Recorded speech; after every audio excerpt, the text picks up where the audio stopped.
Okay, so in this video, let us discuss Codeforces Round 644 Division 3.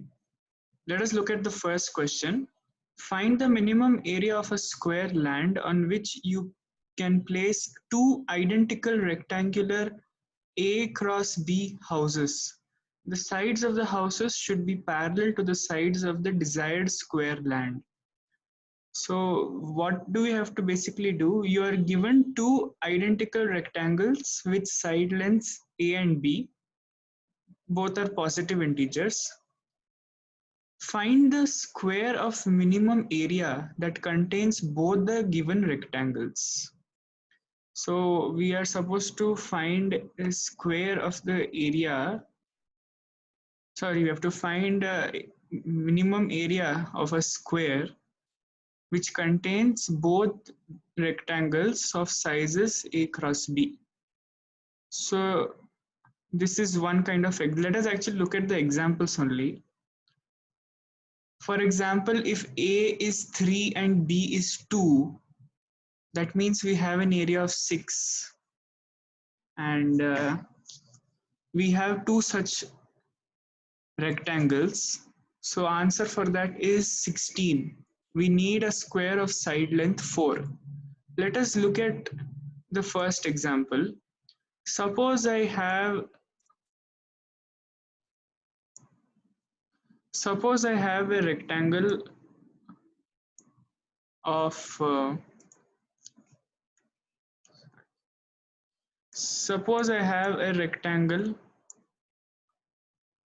of dimension 3 cross 2 and I have two such rectangles. So let me just join both of them like this. So as you can see, I have joined two rectangles of dimensions 3 cross 2. What is this total length? This total length, now it is 4. What is this total length? It is 3.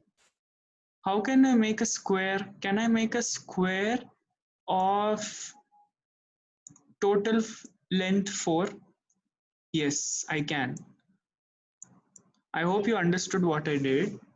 Basically, what we are interested in is out of A and B, whichever is the minimum value. Out of A and B, whichever is the minimum value, we are interested in that only. Because with that only we'll get a square of minimum area. So what code I wrote? First I found out minimum of A and B. So when I found out minimum of A and B, I found out max of A and B. So I have two variables ANS and ANS1. Both of them store minimum and maximum of A and B respectively. Now my answer is this. My answer is max of ANS1 ANS into 2 into max of ANS1 ANS into 2. So basically I'm taking square value of this max of ANS1 ANS2. This will be the side length. Max of ANS1 comma ANS into 2 will be the side length of the square of minimum area. You have to derive this by yourself, or actually let me explain how I got that. So let's take that example only. My ANS will be minimum of A and B, which is 2. And my ANS1 will be maximum of A and B, which is 3. So maximum of ANS1, ANS2 is what? Sorry, maximum of ANS1 and 2 times of ANS2 is what? 2 times of ANS2, because it will be 4. So 4 into 4. So that is what I tried to show in this figure.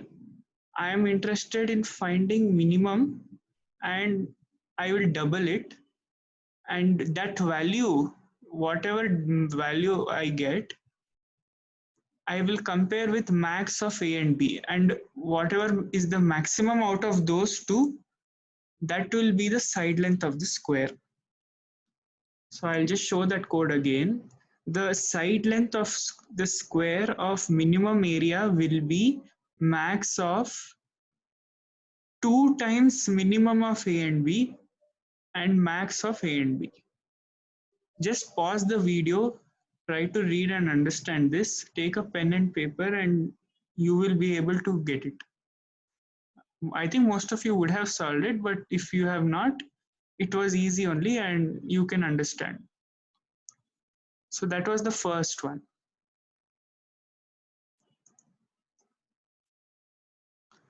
Let us look at second one. Second one was very easy. There are n athletes in front of you. Athletes are numbered 1 to n from left to right. You know the strength of each athlete. The athlete number I has a strength SI. Okay, so there's an array. It's an array question. What do we have to do? You want the strongest athlete from the first team to differ as little as possible from the weakest athlete from the second team. So basically you're dividing the athletes into two teams. You are dividing into what? Two teams, teams A and B. How should you divide it? The strongest athletes in both the teams should differ by very small amount. So how to code this?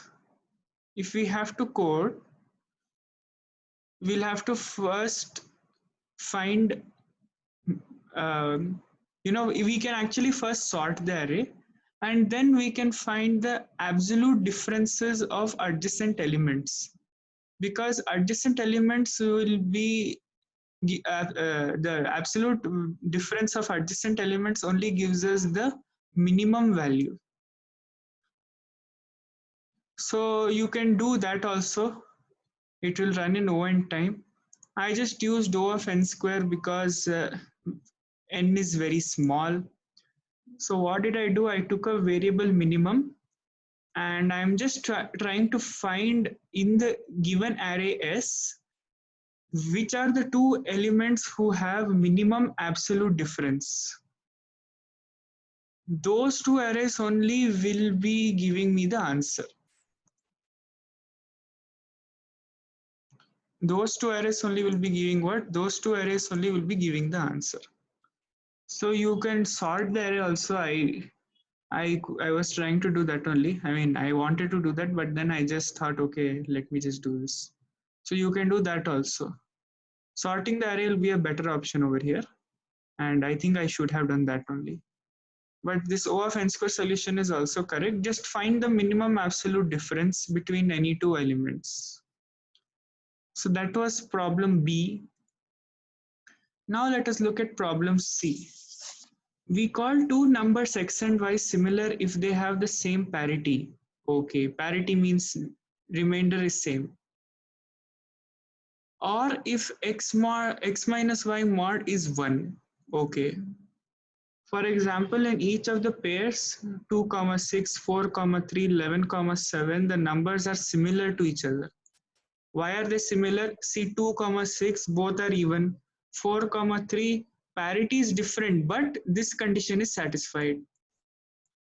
11, 7, parity is the same. So you're given an array. You have to check if there is a partition of the array into pairs. Each element of the array belongs to exactly one pair, and the numbers in each pair are similar to each other. So for example, if this is the array, we have to partition the array into two pairs, not two pairs. Don't get confused. We have to partition it into pairs. How many pairs? It depends on the array size. So if you partition the array in this way, as you can see, both are similar because it satisfies this condition, and both are similar because parity is the same. So we need to partition the array into pairs such that all the pairs are similar. All the numbers in the pairs are similar. So let us take this example. I will explain it with this example. 1, 6, 3, 10, 5, 8.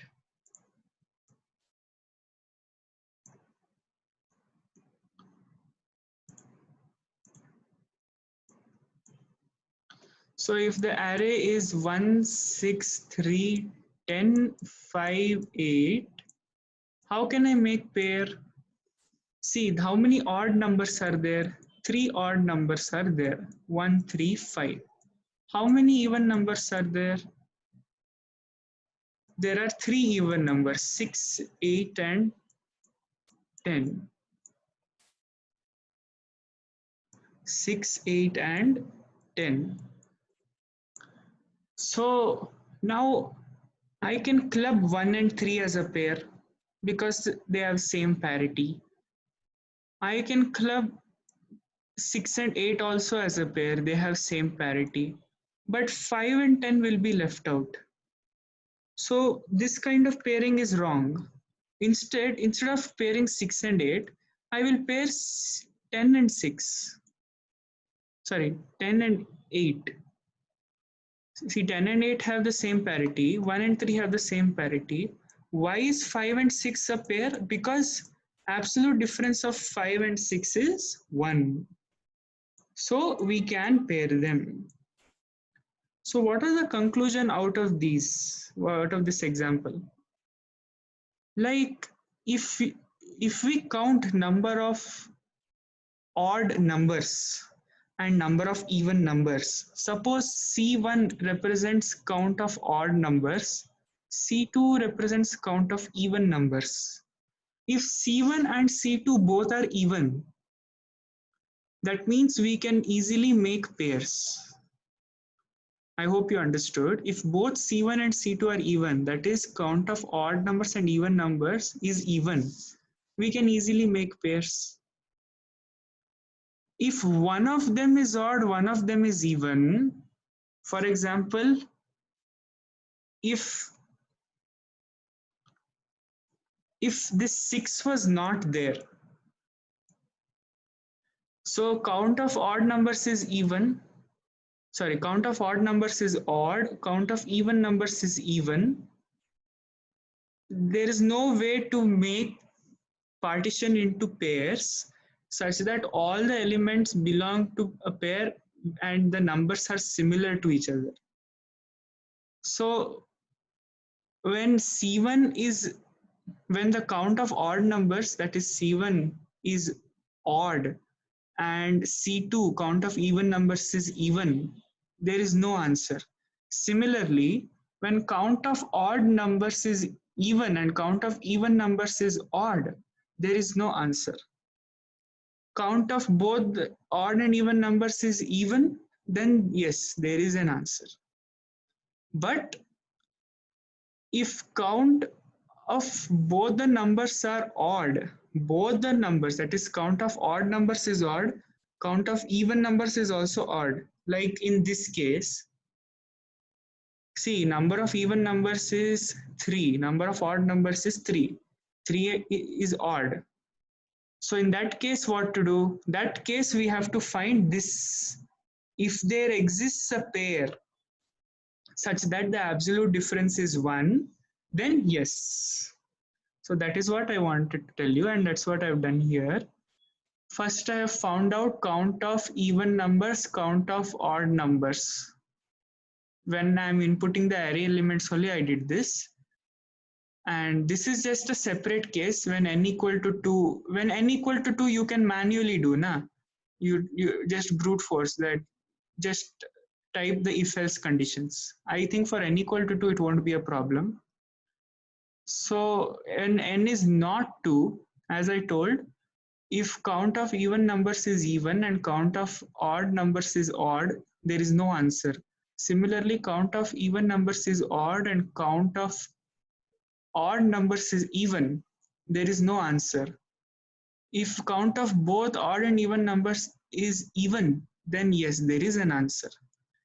Otherwise, when count of both odd numbers and even numbers is odd, I have to find whether there are two elements in the array such that absolute difference between two elements is 1.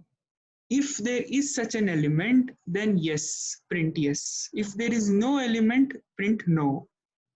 So this was the third question. Let us look at fourth one. Polycarp wants to buy exactly n shovels. The shop sells packages with shovels. The store has k types of packages.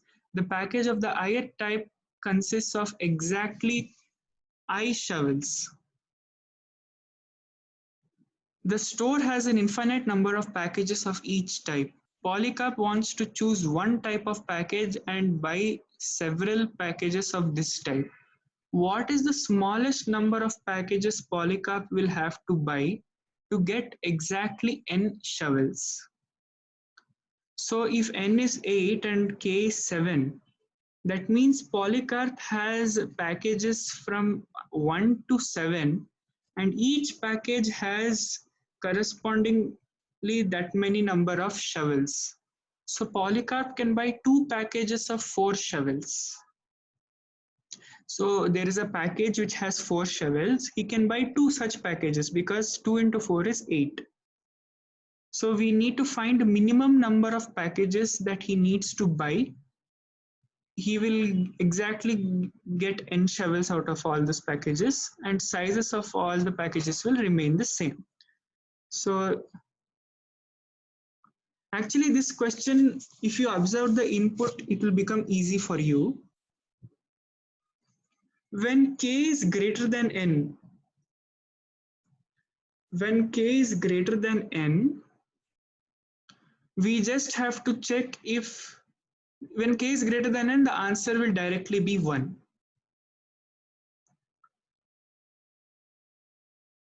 And if n is a prime number, the answer will be 1. No, the answer will be the number itself. When n is less than k, when n is less than k, then only we have to find the factors. We have to find the factors of n. After we find the factors of n, we'll sort them, we'll put them in a vector, we'll sort them, and we'll go from the maximum factor. We will check if that maximum factor is less than k. If it is, we will break out and we will do n by max factor. Because as the denominator will be large, the entire fraction will be small, which will give us the minimum number of packages. So when n is greater than k, we have to factorize, we have to find the divisors of n and find the maximum divisor such that it is less than or equal to k, and then break out from the loop. If n is less than or equal to k, then we have to just print 1. See, n is less than or equal to k, we print 1. Similarly, fifth case, n is less than or equal to k, we print 1. But over here, since n is prime, we print n only. So that is what I did. If n is prime, we'll print n only. Otherwise, we'll have to do this. We have to do factorization. I hope you all know how to factorize, how to find the divisors in root n time. Just use the root n method until square root of n. Try to find all the divisors. And don't forget to include n by I also, because if I is a divisor, I is a factor of n by I is also a factor of n. So don't forget to do that. It was very easy. This contest was good. So I hope you understood. Thanks for watching this video. Please comment, share, subscribe, spread this video. Thank you very much. Bye.